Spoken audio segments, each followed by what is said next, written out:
Naghahanap ba kayo ng magandang halaman na pangbakod mga boss? Para sa akin, itong Maki Plants ang masasuggest ko sa inyo. Dahil malago na itong Maki Plants, tara samahan nyo ako mag-trim mga boss. Madali talagang lumaki itong Maki Plants. 1 feet lang ito nung tinanim ko 3 years ago.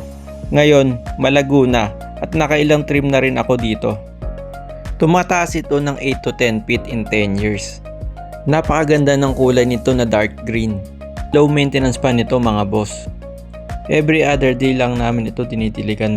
Dahil malago nga ito, maganda itong i-shape sa kung anong gusto nyo.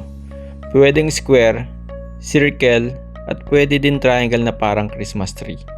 Pinuputol ko lang yung mga lagpas na sa plant box. Yung taas kalahati lang ng bakod, ayaw kasi namin ng sobrang taas. Pinigigil talaga ako ng mga to.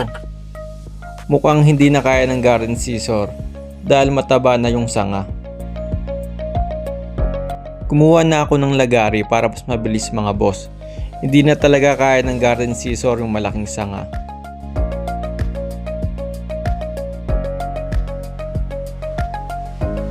Ayan, tapos na ako mag-trim mga boss.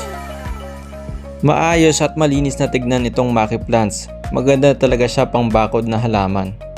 Lagyan nyo lang ng mga puting bato para aesthetic mga boss. Para nga pala sa gusto magpa-trim ng halaman dyan, kontakin nyo lang ako mga boss. Mura lang bayad. Thank you for watching.